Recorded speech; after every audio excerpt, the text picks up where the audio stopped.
MP news आपके साथ मैं हूं नम्रता बुंदेला। एमपी न्यूज के खास कार्यक्रम में आपका स्वागत है। और मध्य प्रदेश की सियासत अब हर तरफ से रुख मोड़ रही है, क्योंकि अब बीजेपी और कांग्रेस के बीच जीत और हार को लेकर मंथन भी शुरू हो गए हैं। एक तरफ जहां भोपाल में बीजेपी मुख्यालय पर जश्न का माहौल चल रहा है, जगह जगह बीजेपी कार्यकर्ता अपने जश्न की जीत की खुशियां मना रहे हैं और जश्न मना रहे हैं, एक दूसरे का मुंह मीठा कराकर बधाइयां दे रहे हैं। तो वहीं कांग्रेस अब मध्य प्रदेश में हुई अपनी करारी हार को लेकर, करारी शिकस्त को लेकर मंथन का दौर भी शुरू कर चुकी है। और पूर्व सीएम और पीसीसी चीफ कमलनाथ जहां अपने तमाम विधायकों और उपचुनाव के प्रभारियों के साथ बैठकें कर रहे हैं, मंथन कर रहे हैं, तो वहीं बीजेपी भी जहां जहां बीजेपी की हार हुई है वहां के क्षेत्रों को लेकर अब मंथन शुरू कर चुकी है। और सारी तमाम चर्चाएं अब बीजेपी और कांग्रेस दोनों ही पार्टियां अपने अपने कार्यकर्ताओं से, अपने अपने नेताओं से कर रही हैं। लेकिन एक बड़ा सवाल यहां पर खड़ा हो रहा है कि आखिर क्या वाकई में कांग्रेस हाईकमान ने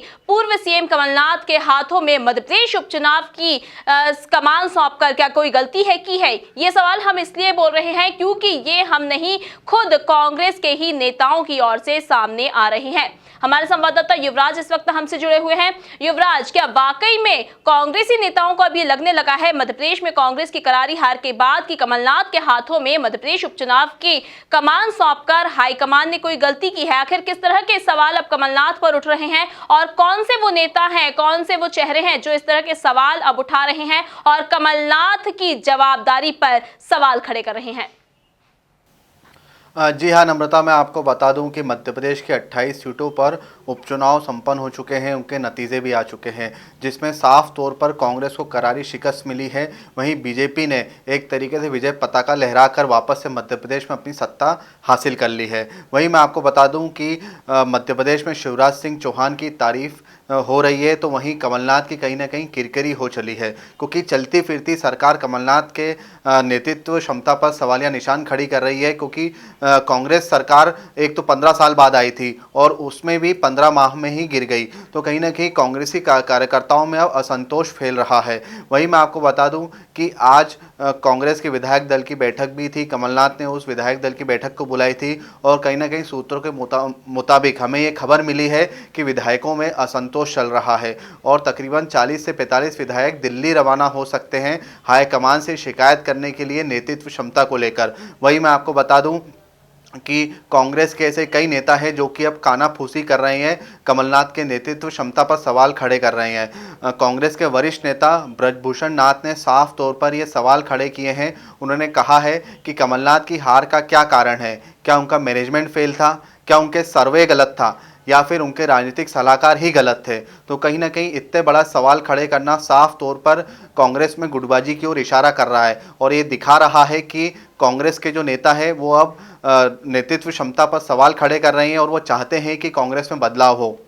वहीं मैं आपको बता दूं कि एक अन्य कांग्रेस के वरिष्ठ नेता जो कि मध्य प्रदेश कांग्रेस के प्रदेश प्रवक्ता भी हैं, स्वदेश शर्मा, उन्होंने ट्वीट कर असंतोष जाहिर किया है। उन्होंने कहा है कि हार जो कमलनाथ की जो हार हुई है उसकी समीक्षा होनी चाहिए। और वहीं उन्होंने कहा है कि चुनावी मैनेजमेंट और चुनावी सर्वे इन सब से कुछ नहीं होता है, बल्कि युवाओं की टोली बनाकर ग्राउंड फील्डिंग करनी चाहिए, उससे ही चुनाव जीते जाते हैं।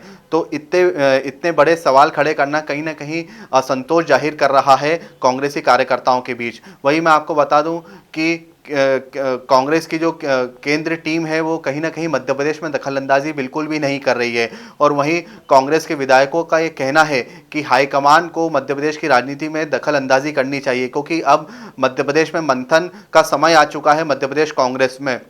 वहीं मैं आपको बता दूं कि कहीं ना कहीं कांग्रेसी नेताओं में ये भी खानापूसी चल रही है कि जो जिम्मेदार व्यक्ति है उनको जिम्मेदारी ही नहीं दी गई कमलनाथ के द्वारा। जैसे दिग्विजय सिंह को आखिरी दौर में उतारा है प्रचार प्रसार के लिए, जबकि दिग्विजय सिंह एक तरीके से चाणक्य कहे जाते हैं मध्य प्रदेश की राजनीति में। तो कहीं ना कहीं ये जितने भी फैक्टर्स है ये मुख्य तौर पर कांग्रेस की हार का कारण बने हैं। और वहीं मैं आपको बता दूं कि अब ज्योतिरादित्य सिंधिया और शिवराज सिंह चौहान एक तरीके से स्टार प्रचारक बन के उभरे हैं बीजेपी के लिए। और वहीं शिवराज सिंह चौहान की राजनीतिक गलियारों में लगातार तारीफ हो रही है, क्योंकि अब वे चौथी बार सीएम बनने जा रहे हैं मध्य प्रदेश के।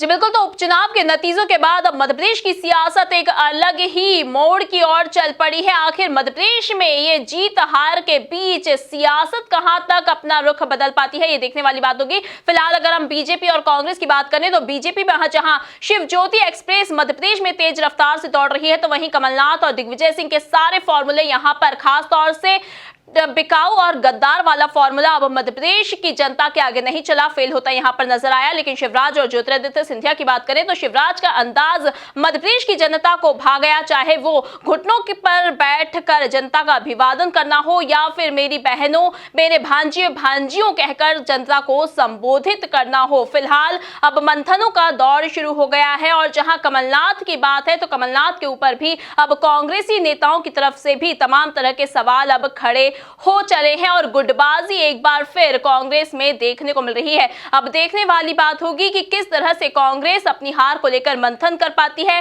क्या विश्लेषण वो निकाल पाती है और कैसे फिर अगली बार जनता का दिल जीतने में क्या कामयाब हो पाती है या फिर नहीं। ताजा तरीन खबरों के लिए आप बने रहिए हमारे साथ, देखते रहिए एमपी न्यूज। नमस्कार। एमपी की नब्ज, एमपी का हाल, मध्य प्रदेश की हर खबर एमपी न्यूज टीवी के साथ। लगातार खबरों के लिए सब्सक्राइब करें हमारा YouTube channel MP news TV. Latest updates के लिए बेल आइकन दबाना जरा भी न भूलें।